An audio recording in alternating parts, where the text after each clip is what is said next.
Hari ini kita akan kedatangan Bapak Dirut kita yang tercinta, Bapak Budi Waseso. Tambah cakep nih Pak. Oh, gitu ya? Kayaknya facial atau gimana? Enggak lah, ya kan, pakai beras, tepung beras. Kira-kira arti kesejahteraan karyawan bagi Bapak dan pandangan Bapak terhadap kesejahteraan karyawan itu seperti apa sih Pak?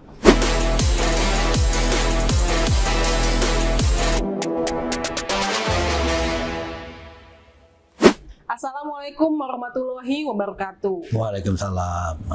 Sobat Sekeng Selindo, apa kabar? Salam solidaritas, Samsol. Perkenalkan, saya Saimur Magabe sebagai Ketua Umum Sekar tahun 2022-2024. Hari ini kita akan kedatangan Bapak Dirut kita yang tercinta, Bapak Budi Waseso. Di tengah kesibukan beliau menyempatkan untuk hadir bersama kita, cerita-cerita, ketemu di podcast Wakuncar, Waktu Kunjungan Sekar, untuk menceritakan atau menggambarkan visi dan harapan-harapan beliau terhadap Bulog dan Sekar pada khususnya. Ya, apa kabar Bapak? Baik. Alhamdulillah, sehat ya Pak? Alhamdulillah. Tambah cakep nih Pak. Oh, gitu ya? Kayaknya facial atau gimana? Enggak lah, ya kan, pakai beras, tepung beras. Wah, berat dulu kayak Pak. Biasanya pakai tepung beras. Iya, kayaknya sih saya lihat Bapak tambah ceria nih. Kan kita udah ketemu 3 kalian ya Pak ya, sekitar Iya. 3 kali ya. Harusnya lebih sering, lebih bagus. Oh, baik Pak. Catatan buat kami Pak. Ya. Pak, kan Bapak di Bulog sudah menjelang 4 tahun ya Pak? 4 tahun lebih ya Pak ya? 4 tahun 2 bulan dong. Oke, Alhamdulillah Pak. Nah, kira-kira Pak, sampai dengan saat ini, apa sih arti Bulog bagi Bapak? Kalau kami boleh tahu. Wah, kalau bagi saya arti Bulog sangat besar ya, sangat luar biasa. Pemahaman saya itu bukan hanya Bulog hari ini. Saya ngikuti Bulog dari perjalanan masa lalu ya, Bulog perkembangan sampai hari ini. Pasang surutnya Bulog sangat luar biasa, perubahannya sangat luar biasa. Regulasi untuk Bulog juga berubah-ubah. Tapi yang saya lihat, semua tidak ada yang menguntungkan buat Bulog sampai saat ini, ya kan? Nah, itulah kenapa kita harus selalu melihat satu perubahan-perubahan itu dengan langkah-langkah apa yang harus kita lakukan supaya kita terus bisa besar, bisa maju gitu, bisa punya peran. Kan sesuai dengan kita pedomannya kerja kita adalah 3 pilar itu kan jadi pedoman kita bekerja ya. Nah, boleh kata Bulog berubah 1000 kali, tapi ya peran Bulog harus kita tetap bertahan. Ya, Bulog sebagai penyangga pangan negara ini ya, karena yang kita lakukan adalah untuk buffer stoknya pangan nasional ya. Nah, ini sudah pengalaman dari 55 tahun yang lalu ya, Bulog punya peran. Sampai hari ini pun masih dituntut seperti itu. Hanya banyak perubahan-perubahan tentang regulasi yang saya lihat tidak berpihak kepada Bulog. Nah, ini juga harus teman-teman di Sekar ya, khususnya di Bulog ini harus paham, mengikuti perubahan-perubahan itu. Dari perubahan-perubahan itu bukan untuk kita berkecil hati ya, atau patah semangat, apalagi itu bukan harapan saya ya. Tapi justru itu yang nanti menjadi semangat kita untuk kita terus berinovasi, berbuat bagaimana Bulog itu tetap punya peran, ya seperti yang harapannya masyarakat tentunya ya. Sekali lagi saya bilang kita nggak boleh terpengaruh dengan regulasi. Sekarang ada orang yang suka atau tidak suka pada Bulog, bahkan mungkin ada yang ingin mengecilkan Bulog, bahkan mungkin berpikiran kalau perlu Bulog itu sudah tidak ada aja gitu, bubar ya. Nah, itu kita tidak usah mempertimbangkan itu, tapi bagaimana konsentrasi kita sesuai dengan peran kita, tanggung jawab kita untuk kita terus laksanakan itu dengan sebaik mungkin, itu sebenarnya. Gitu. Dalam rentang 4 tahun itu ada nggak sih Pak momen yang inspiratif buat Bapak yang membuat Bapak, ternyata seperti ini gitu, yang sangat berkesan gitu Pak di Bapak, baik dengan hubungannya di Bulog sendiri internal maupun mungkin eksternal dengan stakeholder yang lain gitu Pak? Oke, yang pertama memang saya harus jujur ya, mengakui seperti yang saya sampaikan bahwa saya itu masuk Bulog itu 0 besar, artinya bayangan itu tidak ada pada diri saya ya. Tugas di Bulog seperti apa juga tidak terbayang karena memang saya tidak pernah mimpi ya, saya tidak pernah ingin ya. Tapi tiba-tiba saya ditunjuk untuk menjadi Dirut Bulog. Ya. Nah, disitulah mulai saya lihat ya, mulai itu situlah saya mulai belajar memahami, mengetahui bagaimana Bulog itu sesungguhnya, ya. Dengan yang saya tadi abu-abu atau nol sama sekali tidak tahu tentang Bulog, ya untuk tahu itu saya harus mau belajar. Yang pertama adalah saya dengan latar belakang mantan polisi, konsep pemikiran saya sangat jauh berbeda dengan di Bulog. Nah itu yang harus dirubah adalah budaya pikir saya. Ya, Jadi Bapak yang mengadaptasi ya, maksudnya? Iya, harus. Ya, okay. Karena kita ada di tempat yang baru, bukan tempat itu yang adaptasi kita. Kita yang menyesuaikan tempat yang baru. Bukan tempat yang baru harus menyesuaikan kita, salah. Ya kan? Karena kita berada di lingkungan yang lain. Nah, itu yang kita harus menyesuaikan. Maka saya konsep berpikir harus berbeda, budayanya harus berbeda, ya. Segalanya harus berbeda. Dan saya tidak bisa mulai dari angka 5, tetap saya harus berangkat dari angka 0. Maka saya belajar dari seluruh aspek yang ada di Bulog. Ya, entah tentang apa saja yang berkaitan dengan Bulog, saya belajar dulu. Kalau saya belum paham bagaimana saya harus bekerja, ya kan, paham aja tidak kok mau bekerja. Nah, di situ saya harus memahami betul. Oh, setelah saya tahu baru saya mulai mencoba untuk bekerja sesuai dengan apa aturannya, ketentuannya atau jalannya. Kan ini sudah mulai ketahuan, oh jalannya ini harusnya seperti ini. Maka saya mulai berjalan, ya. Memang tidak mudah, tapi prinsip saya sebenarnya gampang. Yang selalu, karena saya ini generasi tua, ya, generasi terus jangan dibandingkan dengan generasi yang muda-muda sekarang. Mungkin cara berpikir saya, konsep berpikir saya memang berbeda, ya. Tapi kan saya selalu bilang, yang penting kita niat dan tujuan kita itu yang paling utama. Nah, setelah saya bisa belajar, memahami, mengetahui, saya mulai bisa bekerja. Nah, bekerja saya tentunya harus sesuai dengan aturan, ketentuan, dan tanggung jawab saya sebagai dirut. Nah, itu yang saya lakukan, ya, sampai hari ini. Nah, saya tidak berpikir yang lain-lain, ya. Berangkatnya tetap dari 0. Inilah yang membuat saya lama-lama paham dan mengetahui tentang Bulog. Dalam proses perjalanannya rupanya sudah 4 tahun lebih, tidak terasa, ya. Mungkin dulu yang pernah ngikuti saya dari awal, saya tugas di Bulog, ya, dengan suka dukanya, dengan konsep pemikiran saya, apa yang saya lakukan, ada yang tahu persis. Tapi ada yang nggak tahu juga, ini maunya Pak Dirut kayak apa sih, pemikiran Pak Dirut seperti apa sih. Nah itu banyak juga yang nggak tahu, ya. Tapi saya selalu dengan pengalaman saya yang latar belakang tadi polisi, saya selalu berpikir satu, berpedoman pada aturan. Ya, yang kedua ya soal janji kita atau sumpah kita, komitmen kita ada di Bulog itu seperti apa, ya kan? Yang ketiga bagi saya adalah kita harus selalu berbuat untuk yang terbaik, walaupun menurut kita terbaik belum tentu baik, ya. Tapi harus selalu penerimaannya mau. Ya, karena kita yang penting harus punya niat baik dulu, harus kita punya semangat untuk yang terbaik yang harus kita berikan. Walaupun sekali lagi belum tentu niat kita baik diterima baik, belum tentu kita untuk yang terbaik itu terjadi baik itu, ya, karena orang punya konsep, pemahaman, pemikiran dan penerimaan yang berbeda, itu wajar, ya kan. Tapi yang paling penting bagi saya adalah niat kita untuk berbuat yang terbaik atau berbuat baik, pasti ada manfaatnya itu. Tapi kalau kita udah gak ada niat baik, bagaimana kita mau menghasilkan sesuatu yang baik? Niatnya aja nggak ada kok, ya. Nah seperti itu sebenarnya. Memang saya melihat karyawan itu kan berbagai generasi dan cara pandang dan disiplin ilmu yang berbeda-beda. Ini yang harus disatukan, ya, disatukan cara pencapaian tujuan. Pemikiran boleh berbeda-beda, cara boleh berbeda-beda, karena disiplin ilmunya juga berbeda-beda. Tugas dan tanggung jawab berbeda-beda, ya kan? Tentunya caranya pasti berbeda. Selalu saya sampaikan, yang penting adalah tujuan kita, ya.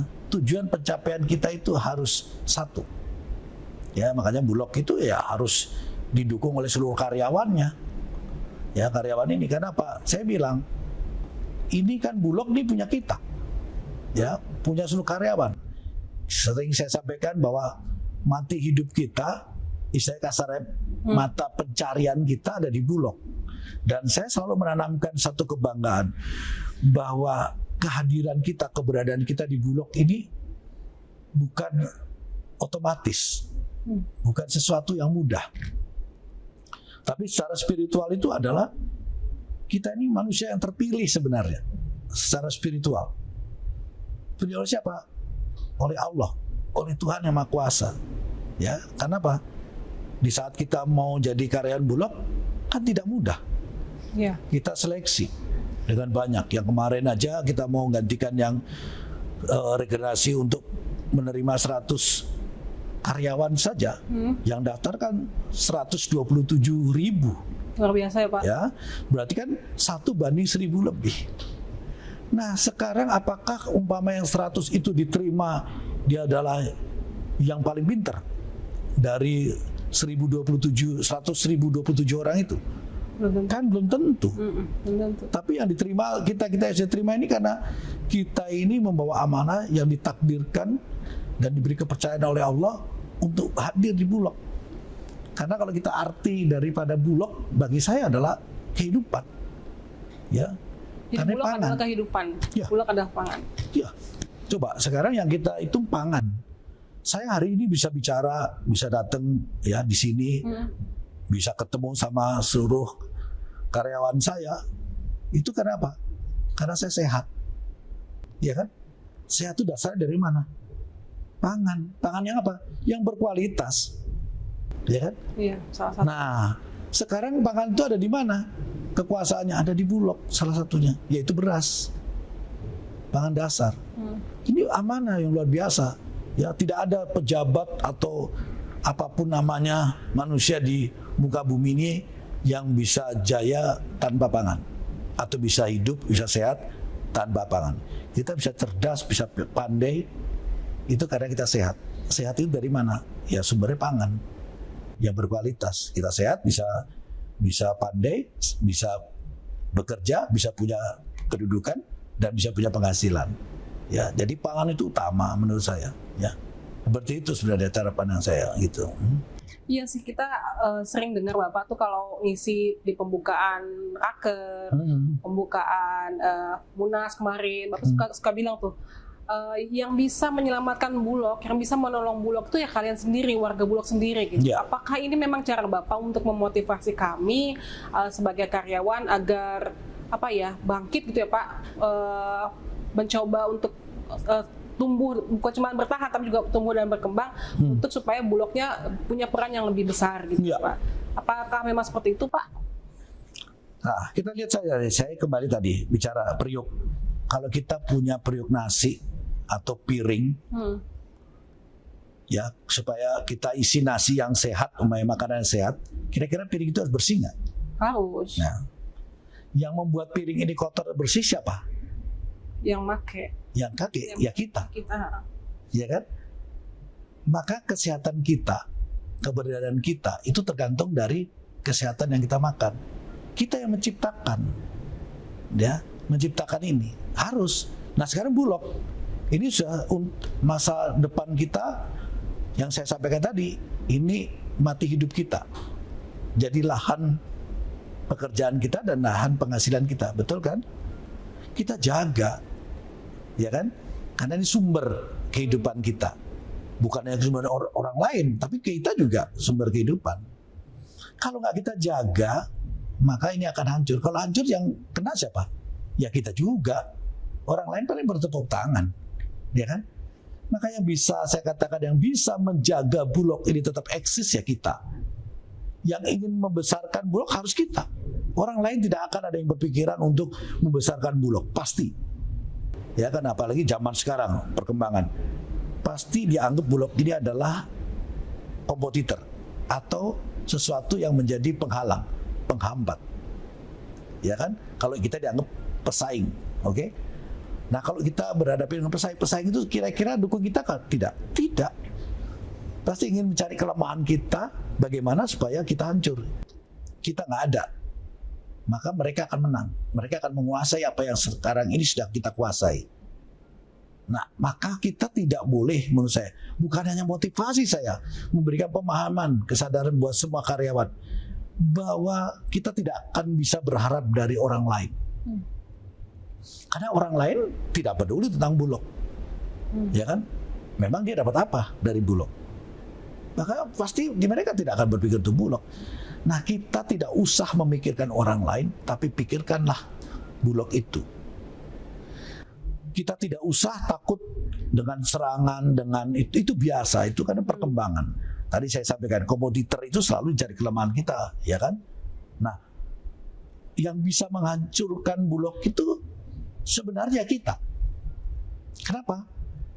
Ya, karena kita mau bekerja sama orang-orang yang ingin menghancurkan Bulog. Kita belajar dari sejarah. Indonesia dulu adalah merupakan satu kerajaan-kerajaan. Oke? Banyak sekali kerajaan. Coba belajar dari sejarah, walaupun sejarah sekarang sudah tidak dipelajari lagi. Ya, belajar dari sejarah. Kehancuran kerajaan itu adalah timbulnya dari pengkhianatan. Pengkhianatan itu dari siapa? Lingkungan, orang terdekat. Orang dalam. Ya. Orang dekat. Nah, itu harus dipahami. Ini fakta sejarah. Maka saya selalu mengingatkan, sekedar mengingatkan. Tapi saya juga harus memotivasi, ya selain mengingatkan. Tapi kalau tidak diingatkan, bagaimana mau termotivasi? Karena dia pasti tidak akan tahu apa tujuannya, ya kan? Tidak termotivasi dia, ya untuk apa gitu kan? Kayak apapun dimotivasi, kalau tidak termotivasi, ya tidak akan terjadi, ya kan? Nah, ini yang saya sering bangun kepada seluruh karyawan Bulog. Kita selalu berpikir idealis. Itu bagus karena kita harus ideal. Nah, tapi harus disesuaikan. Yang ideal menurut kita tidak berlebihan, tidak melebihi dari kemampuan dari perusahaan ini, gitu ya, atau tujuan dari perusahaan ini. Ya, yang penting adalah bagaimana tujuan perusahaan ini gitu. Itu yang maksimal harus. Nah, itu yang harus kita bangun terus-menerus. Sekarang kembali, kalau kita melihat ada orang yang tidak suka sama kita, ya memang itu ancaman, gangguan, merupakan tantangan. Itu harusnya menjadi berbalik untuk kita adalah semangat kita. Semangat kita untuk bagaimana kita menghadapi ancaman, gangguan, hambatan itu untuk membangun atau mempertahankan Bulog itu sendiri. Harus, ya. Dengan apa? Bangunlah kesatuan, kekompakan. Karena kita ini selalu berpikirnya merasa masing-masing, merasa sendiri-sendiri, ya. Contoh sekarang, Bulog dulu hanya penugasan. Sekarang perkembangan dari waktu ke waktu berubah. Bulog juga ada komersil, oke, bisnis. Yang ini sekarang belum terlatih kita, tapi kita harus mau ya menggalakkan itu. Yang akhirnya saya balik dulu, kita ibaratnya penugasan 80%, komersil 20%. Saya sekarang mau balik, ya kan? Penugasan itu 20%, komersil kita 80%.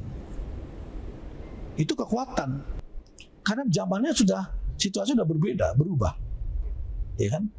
Nah, bagaimana untuk berubah ini? Ya, tadi pemahaman, kesadaran dari seluruh karyawan Bulog. Sesuai dengan bidangnya masing-masing. Oh, saya harus meningkatkan atau cara pandang budaya yang berbeda nih hari ini. Tidak bersama. Ya kan? Contoh saja, nih contoh saya cerita. Di satu sisi, di RKP kita punya target ya pencapaian dalam 1 tahun untuk penugasan sekian. Untuk komersil sekian. Hari ini udah hampir 1 semester. Baru mencapai 10%. Ya kan? Baik itu penugasan maupun komersil. Ya kan? Ini sudah hampir 1 semester. Nah, kita nggak boleh cari kambing hitam ini karena A, B, C. Salah. Itu yang saya tidak mau. Ya, kita nggak boleh cari kambing, nyalahkan orang lain. Tapi kita introspeksi diri. Kenapa? Karena kita tidak pernah mau semangat untuk pencapaian target kita. Yang bisa tahu ya diri sendiri, masing-masing di kewilayahan, ya kan, di bidangnya masing-masing. Nah, yang bidangnya untuk penugasan, ya harus serius, tapi target. Dengan cara apa? Tahu kok apa yang harus kita lakukan sebenarnya. Tergantung kita mau semangatnya nggak, terbangun nggak. Ya sama dengan komersil. Kalau komersil kita pencapaiannya A, kita harus punya target untuk capaian A itu. Dengan caranya apa? Ya tiap bulan kita harus berbuat seperti apa target kita, sehingga mencapai 100% dalam akhir tahun ini. Itu dong. Sederhananya berpikir seperti itu. Nah, jadi kalau tanpa itu, maka nggak mungkin. Ya, tidak mungkin kita berharap beras kasihan, nggak mungkin. Kita kan berada kementerian atau lembaga yang mengatakan Bulog itu hanya cari belas kasihan, Bulog itu hanya mengemis-ngemis. Nah itu yang dulu saya lawan kan. Nah jangan image dibangun seperti itu. Oke, yang lalu belajar dari pengalaman lalu. Kenapa image Bulog negatif? Sebenarnya kita harus belajar dari pengalaman itu. Karena kelalaian kita. Terlepas dari sengaja tidak sengaja itu kelalaian kita. Ya, karena kita menyajikan sesuatu bahan pangan yang kualitasnya rendah. Nah sekarang walaupun bagus dengan brandnya Bulog yang citranya masih negatif, masyarakat tetap a priori Sudah kadung ya Pak? ya udah terlanjur. Maka saya bilang harus berubah. Bagaimana berubah itu kita yang memikirkan. Bagaimana caranya kita berubah itu. Harus semangat, jangan takut. Wah nanti nggak berubah lagi, toh kita capek juga kerja nanti nggak ya itu kalau itu bilang saya menyerah sebelum berperang gitu ya. Belum tahu kok permasalahannya kok. Tapi harus berusaha. Kita buktikan gitu, kita usaha dulu. Ya. Nah, seperti itu. Makanya saya bilang, saya juga menyemangati, saya juga ingin memberikan pembelajaran, pemahaman. Ya kan? Supaya setelah paham, oh ya sudah, kalau sudah paham, dia sadar, dia akan semangat. Seperti tadi. Oh, saya harus bangga dong. Nah, seperti saya sendiri harus bangga. Kenapa saya bangga? Ya kan? Karena saya orang terpilih yang jadi dirut Bulog, yang lebih pintar, lebih pandai dari saya banyak. Tapi Allah Tuhan mengendakinya saya. Berarti saya ini orang yang dikasih amanah oleh Tuhan, oleh Allah untuk memimpin Bulog. Bagaimana cara membangun saya? Ya saya harus tanggung jawab. Iya kan? Karena tidak mudah ini kan. Nah tadi berpikir harus untuk Bulog. Saya sekarang berpikir udah bukan polisi lagi, bukan latar belakang saya siapa, tapi saya dirut Bulog, saya adalah Bulog. Nah itu yang paling penting. Apalagi kalau bagi saya orang luar yang dimasukkan Bulog, saya punya keberpihakan Bulog. Harapan saya orang Bulog justru lebih militan gitu lah ya. Nah jangan dibalik-balik. Ya saya lihat, kita bicara oknum ya. Kalau oknum itu kan orang yang tidak sadar atau punya keinginan untuk pribadi yang mengorbankan daripada institusinya atau organisasinya atau perusahaannya, hanya berpikir kepentingan pribadi. Itu mulai sekarang harus dikikis, dihabiskan. Ya, kalau sudah punya niat begitu pasti nggak akan beres. Ya, karena saya kan beberapa kali lihat yang banyak menjatuhkan Bulog seperti tadi saya bilang, kebanyakan oknum orang Bulog sendiri. Ya kan, tidak perlu saya kasih contoh, kan faktanya sudah pada lihat lah. Ya, kenapa saya terlalu berharap next itu, ya saya berharap ya secara pribadi ya, walaupun ini ada di bawah Menteri BUMN, saya bilang next itu dirut itu harusnya betul-betul orang Bulog. Karena yang saya alami sulit menjadi dirut manakala bukan orang Bulog. Kan saya harus belajar dari nol tadi. Perlu waktu panjang ya untuk belajar itu. Tapi kalau orang yang asli dari Bulog kan udah ngerti. Dia dari bawah, urusan ini saya udah ngerti, pasti. Urusan beras sudah ngerti, urusan ini sudah ngerti, semua ngerti. Artinya tinggal memperbaiki aja. Ya kan? Nah, seperti itu sebenarnya gitu. Luar biasa ya Pak. Saya juga seringkali itu dengar Bapak harusnya orang Bulog yang mimpin Bulog, dan kita cukup berbangga juga kan ada 2 dari internal yang sudah jadi direksi, dan mudah-mudahan mungkin nanti kedepannya akan lebih banyak lagi gitu Pak ya, dan bahkan jadi dirut ya Pak ya. Ya, itu harapan saya pribadi. Kenapa? Komitmen saya sudah pernah jelas saya sampaikan. Saya harus mengutamakan bagaimanapun direksi harus ada orang Bulog. Iya kan? Iya, kalau itu kan ketentuan. Ya. Nah, hampir berkali-kali kita kalau di asesmen kita nggak ada yang masuk. Ya, berkali-kali. Ya. Tidak ada direksi. Tapi karena saya sudah mengatakan itu, saya berjuang, bertahan, harus orang Bulog. Ya kan? Berkali-kali. Ya, yang lalu saya coba orang Bulog. Cuma satu kekecewaan saya, ya kan? Kan saya selalu bilang komitmen itu harus pegang, ya kan? Kita menjalankan komitmen harus konsisten. Kalau kita dibesarkan oleh Bulog ya kita harus konsisten sebagai orang Bulog. Walaupun udah pensiun, saya tetap makan asam garamnya di Bulog. Saya dibesarkan oleh Bulog.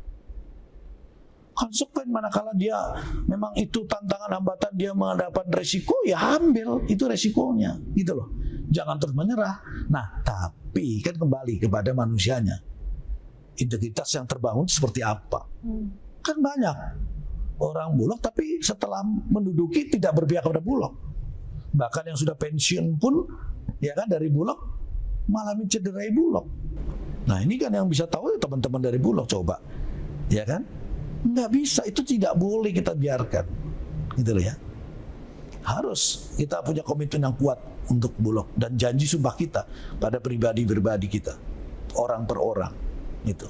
Jangan cederai Bulog. Karena bagaimanapun kita sudah dibesarkan oleh Bulog.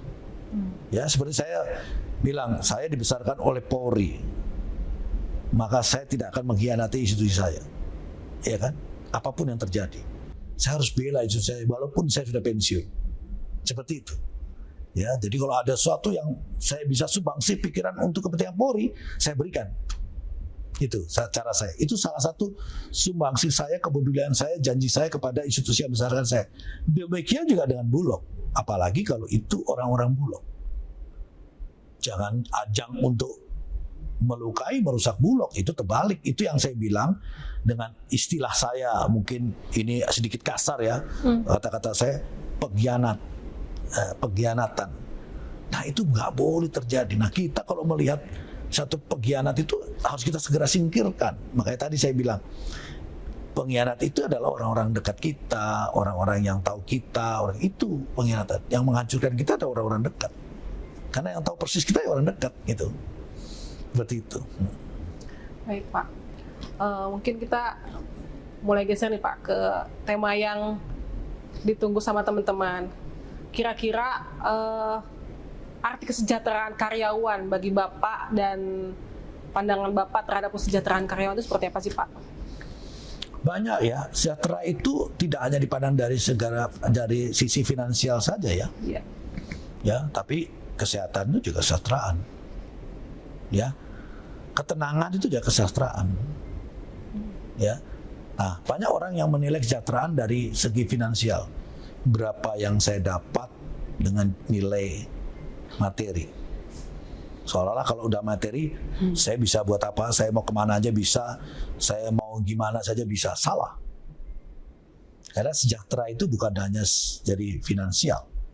Karena belum tentu orang dengan finansial yang berkecukupan, bahkan lebih itu dia sejahtera. Belum tentu. Lahir batin itu, itulah yang kesejahteraan sejati menurut saya. Ya, jadi kita ingin secara ukuran kita boleh saja, ya, menurut perasaan orang per orang bahwa sejahtera saya dinilai dari sisi finansial, ya, materi, boleh kalau ideanya pandang situ. Tapi tolong dilihat betul nggak cara pandang itu. Apa kita hanya butuh materi saja? Kan tidak, ya. Maka saya kalau lihat masalah sejahtera untuk karyawan itu adalah ketenangan secara keseluruhan dari segala sudut pandang. Jadi bukan hanya satu sisi, ya kan? Artinya kalau karyawan itu tenang, nyaman di sini, ibaratnya dia akan bekerja dengan baik. Karena dia udah sejahtera. Untuk apa lagi saya bikin? Tapi pekerjaan saya utama, pasti akan bicara itu. Tapi kalau nanti satu sisi, waduh, di rumah makannya anak saya kayak apa ya? Nah, ya, atau anak saya mau sekolah ini gimana nanti bayarannya? Nah, masalah kan? Akhirnya kerja di kantor, isi pikirannya di rumah. Kira-kira hasilnya bagus nggak? Enggak. Itu. Sama ketenangan, mungkin ketenangan bekerja, ketenangan bahwa aturan sudah diberikan, langkah-langkah sudah diberikan bahwa bisa bekerja dengan apa ya Pak, tanpa tekanan yang tidak jelas gitu ya Pak, jelas bahwa ini targetnya sekian. Begini, makanya saya bilang ketenangan bekerja itu didasari dari pemahaman kita dari apa yang harus kita kerjakan. Itu. Karena sekarang gini, saya bilang kembali tadi, target kita ya 100% ini dalam 1 tahun, oke? Tapi tanpa kita punya pemahaman, ya kan? Yang sekarang faktanya hampir 1 semester hanya 10%. Sekarang kita bayangkan untuk mengejar yang 90% itu bagaimana? Tinggal 1 semester lagi, betul nggak? Nah, artinya tadi yang saya bilang, kita jangan hanya kita bicara hak saya mana, hak saya mana. Selalu saya bilang, kita ukur dong kewajiban. Seperti tadi saya bilang, kewajiban saya ini sudah saya laksanakan belum? Kalau sudah maksimal saya 2 kali lipat, terus saya menuntut hak saya 1,5 kali lipat dari gaji saya, wajar, ya kan? Tapi kalau kita belum mencapai dari situ, apalagi kita di bawah daripada pencapaian target, kita ingin ideal sesuai hak kita, seolah-olah salah. Karena di dalam hak itu ada kewajiban. Sekarang kembali saya selalu tekankan, kewajiban kita. Kita boleh merasa bekerja sudah maksimal, kita hitung secara produktivitas kita kayak apa, nilai. Jadi bukan produktivitas secara uang, ya, nilainya yang kita kerjakan kalau kita combine kepada finansial materi itu sesuai dengan gaji kita, gitu. Itu saja sebenarnya saya ingatkan. Makanya dulu kalau saya ngajari di kepolisian kepada anggota-anggota saya pada saat para penyidik-penyidik saya, ya, setelah kita habis meriksa orang bekerja, memeriksa sebagai penyidik, laptop itu bawa pulang, habis itu kamu periksa diri kamu sendiri. Saya ngajarin gitu. Ya tadi seperti saya bilang, kita ngaca kepada kaca yang ada di rumah kita, hari ini saya bekerja apa? Apa saja, kan kita bisa tahu hari ini apa yang kita kerjakan, kita tahu kok, kita tahu persis. Jadi evaluasi itu nggak harus nunggu triwulanan ya Pak, tiap hari? Setiap hari. Oke. Ya, jadi kalau kita bisa mengevaluasi setiap hari pekerjaan kita, kita bisa segera memperbaiki introspeksi diri kita dengan cepat. Dan itu akan membangun semangat kita, jati diri kita. Itu akan meningkatkan produktivitas kita. Percaya sama saya. Ya itu yang saya selalu lakukan, gitu. Apakah dengan kondisi yang sekarang nih Pak, kira-kira menurut evaluasi Bapak, langkah-langkah strategis apa sih Pak yang tadi kan Bapak nanya ke kami kan, kira-kira dalam 6 bulan itu mungkin nggak 90% terkejar gitu ya? Kan kayaknya perlu, ya kita nggak bisa munafik lah, pasti agak-agak pesimis gitu Pak. Tapi kan pasti Bapak sebagai direktur mendirect, memberi arahan. Nah kira-kira strategiknya apa nih Pak supaya dapat yang 90% itu atau minimal mendekati yang 90% itu? Ya tadi saya bilang kembali kepada kesadaran masing-masing. Saya bilang tidak ada sesuatu di dunia ini yang tidak bisa. Ya, saya buktikan. Kita sudah tidak dapat rastra, oke? Ya kan? Iya. Dengan semangat saya membangun untuk Bulog, saya punya peluang pada itu, oke? Saya lapor presiden, Pak, ini beras banyak tidak dipakai, bla bla bla. Presiden langsung memberikan instruksi untuk menggunakan beras Bulog, ya kan? Iya.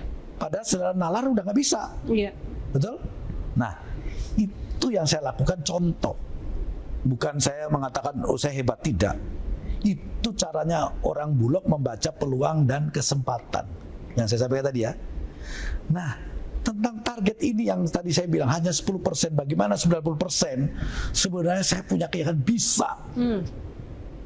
Bisa. Yang tahu adalah seluruh karyawan Bulog di seluruh wilayah. Situasinya berbeda, satu wilayah dengan wilayah pasti berbeda. Peluang dan kesempatan berbeda. Tapi pasti ada peluang dan kesempatannya. Sekarang ketentuannya mau atau tidak. Karena kebanyakan yang berpikir untuk apa? Karena apa? So saya dapat target, gaji saya juga tetap sama, nggak dikurangi. Betul nggak? Budaya itu yang harus mulai dikikis. Ya, karena sekarang kita kan selalu bicara Ya, kita kan seperti ASN. Dulunya kan begitu.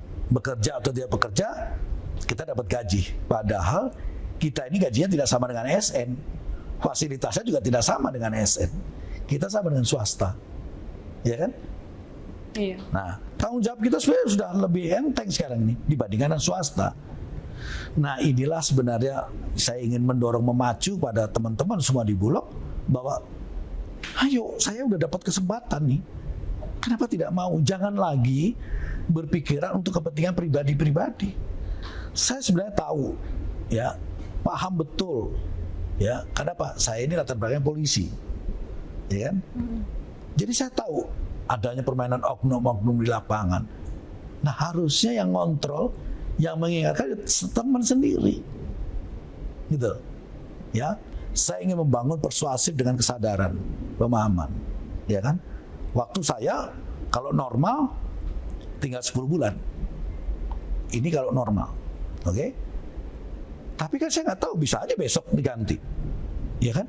Tapi sebelum itu terganti, saya tetap semangat untuk bagaimana Bulog. Contoh saja, ya, kalau supaya teman-teman tahu, dikala saya jadi dirut Bulog, belum ada 2 minggu, saya sudah disuruh tanda tangan pelepasan untuk tanahnya Bulog, ya, yang di Kelapa Gading, ya, nilainya 3,6 triliun, ya, saya harus melepas karena keputusan pengadilan.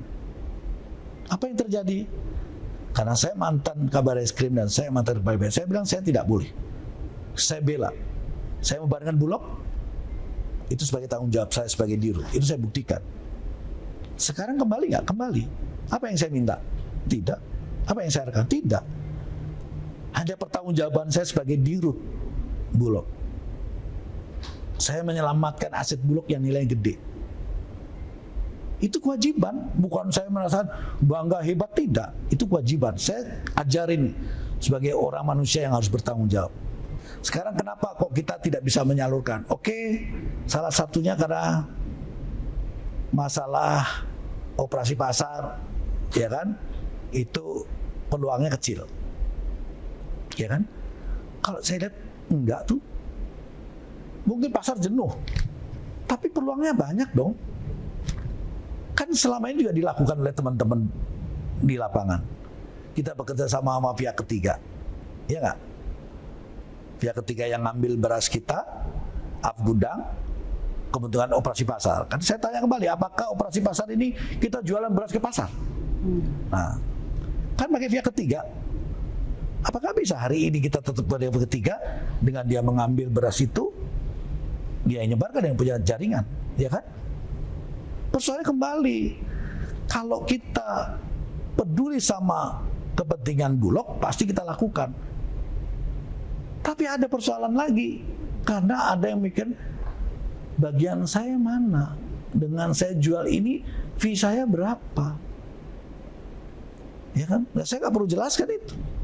Karena omongan saya ini sebenarnya ada faktanya. Cuman kembali lagi, saya bukan berpikir sebagai seorang polisi lagi. Kalau saya masih berpikir polisi, bisa saya tangkap. Pasti. Bisa saya buktikan. Ya kan? Karena kerja sama pihak ketiga itu untuk bagi hasil, kalau tidak ada bagi hasil dia tidak mau. Kalau sekarang pihak ketiga ngambil gudang 8.300, banyak mau kok, ya kan? Tapi kan ada titipan yang akhirnya nggak jadi, ya kan? Makanya itu yang harus ya kita harus memahami itu, kita rubah, ya kan? Ya kembali lagi, karena kita sudah digaji oleh perusahaan ini dan menurut saya sudah berlebihan, ya kan? Berlebihan itu dalam kata kalau disamakan dengan ASN, ya kita sudah lebih, ya prasarana yang diberikan juga sudah ada, ya kan? Artinya sudah cukup untuk sementara ini, tapi bisa tingkatkan dari mana? Kalau kita memang punya peningkatan yang luar biasa, karena cara hitungan swasta atau kita ini kan beda seperti swasta. Jadi keuntungan itu akan dijadikan ukuran untuk berapa persen yang bisa kita bagikan untuk karyawan, kan begitu. Itu. Ya, jadi kalau presiden itu kita harus gembira. Itu bukti wujud kesekian kalinya Presiden memperhatikan Bulog. Dari mana Presiden tahu itu? Ya dari orang Bulog. Siapa orang Bulog yang bisa berhubungan dengan Presiden? Ya diantaranya adalah Dirut, gitu loh. Nah kalau saya mau diem aja, mana mungkin Presiden tahu? Kira-kira kan gitu. Yang dipikirkan Presiden kan bukan satu, banyak sekali gitu. Ya. Iya, Pak. Nah seperti itu. Ini contoh-contoh saja tadi yang saya bilang. Ini kan langkah-langkah yang saya lakukan demi Bulog. Kalau saya ini diem saja, mungkin nggak ada solusinya, ya kan? Nah seperti tadi mau bicara daging, gula, mau bicara apa saja, ya kan? Itu tidak mudah kalau nggak kita berusaha. Nah makanya saya bilang tadi yang sekarang ini evaluasi saya baru 10%. Nah kalau apakah mungkin Pak? Mungkin. Maka saya kembalikan kepada seluruh karyawan, terutama yang di lapangan. Kan yang bisa baca potensi-potensi itu yang di lapangan. Tergantung mau atau tidak gitu loh. Ya, kalau ini kita biar aja besok tidak pencapaian target, kita dianggap rugi. Lama-lama rugi dan lama-lama kita tidak dipercaya lagi. Bisa aja diambil alih. Dan itu bisa menjadi Badan Pangan Nasional, saya nggak mau operatornya Bulog, uang Bulog jaja rugi kok. Kan begitu. Semangatnya tidak ada, saya kasih tugas Bulog. Nah, mendingan saya swasta akhirnya. Alasan itu, alasan pembenaran. Itu harus kita waspadai karena itu akan menghancurkan kita. Tapi ya tergantung kita kan gitu loh. Mau atau tidak membangun itu. Gitu. Kalau harapan Bapak sendiri terhadap kami ini Pak di Sekar seperti apa sih Pak? Menyikapi tadi yang keadaan ini kan, maksudnya harapannya Sekarnya mesti dorong seperti apa juga. Kalau Bapak kan bisa langsung tuh ke Pak Presiden. Kalau kami di Sekar tuh perannya gimana gitu ya, harapan Bapak? Nah, kembali lagi, Sekar ini kan banyak orang yang punya ilmu, disiplin ilmu yang berbeda, macam-macam ya, dengan pemikiran-pemikiran yang macam-macam. Sekarang ayo kita berpikir semua macam-macam itu untuk kepentingan Bulog dengan perannya masing-masing. Ayo, menurut saya. Oke, kita ngelihat sekarang, oh pencapaian target untuk KPSA, pasti banyak yang punya pikiran harus begini nih pencapaiannya, harus begini. Ayo diskusikan, nggak usah menunggu, ya kan? Di antara wilayah saja, ya di wilayah gitu, di Pinwil kumpul semua karyawan. Ayo dari kacamata masing-masing. Masa sih nggak bisa? Kita kan ada gini, apa yang kita lakukan? Ayo membangun itu. Ya, sekarang saya bilang Bulog bisa besar, bisa kecil, tergantung kita. Oke. Sekarang infrastruktur sudah terbangun. Oke. Yang cara berpikir saya dengan infrastruktur ini, Bulog next akan merajai beras. Itu pemikiran saya. Dan bisa manakala dari manusia Bulog ini, insan Bulog benar-benar serius menghadapi. Karena kita belum pernah menghadapi. Tapi harus mau belajar, semangat tuh belajar, tahu harus. Saya hanya bilang, dari mana mulainya kita, hulunya kita bisa mendapatkan suplai dari petani? Ya kita dekat sama petani. Bagaimana dengan komunikasi? Dengan siapa petani? Petani lewat mana? Kelompok-kelompok tani. Dilakukan tidak? Tidak. Sampai hari ini. Ayo. Tidak. Kita membangun jaringan nggak kepada kelompok tani? Tidak. Nah, saya berani mengatakan tidak karena saya tahu lapangan. Kenapa? Ya kita ini mau bicara gampang, udahlah kalau dia nanti kan butuh kita ambil ya kalau mau datang gitu. Lain dengan swasta. Swasta itu terjun ke lapangan membuat jejaring, dia kuasai betul. Bahkan kalau perlu dia sistem ijon. Iya. Betul kan? Nah kita nggak mau turun ke lapangan aja, nggak mau. Apa yang dirasakan oleh petani kita nggak mau dengar. Pokoknya mana lu berasnya kalau mau. Nah, karena terbiasa kita terima beras. Pada infrastruktur yang kita bangun, kita terima gabah mulai. Ya kan? Berarti kita harus nyentuh langsung kepada produksi gabah. Siapa? Petani. Ini ada kelompok-kelompok tani, kita kuasai. Nah, dengan kita edukasi, memberikan pemahaman kepada mereka. Setelah mereka paham, dia berlari ke kita. Itulah yang nanti niat saya. Ya, maka saya bilang, ya kembali lagi. Sekarang tergantung kita, semangatnya kita. Gitu. Baik, Pak. Oke, luar biasa, nggak terasa ya sekian panjang lebar Bapak jelasin ke kita. Mudah-mudahan nanti teman-teman juga bisa mengintisarikan dan jangan cuma buat tahu dan paham dan termotivasi, tapi melaksanakan Ya, Pak ya. paling penting kan pelaksanaannya. Oke, teman-teman semua, Sobat Sekar Selindo, terima kasih sudah menonton episode ketiga Wakuncar, Waktu Kunjungan Sekar. Jangan lupa untuk like, subscribe, dan share podcast ini ke teman-teman yang lain ya. Terima kasih Bapak sekali lagi dari Sama-sama. Sekar. Mudah-mudahan Bapak sehat selalu Pak. Amin, amin. Amin ya Rabbal Alamin. Sampai jumpa di Wakuncar episode selanjutnya. Assalamualaikum warahmatullahi wabarakatuh. Bye-bye. Waalaikumsalam.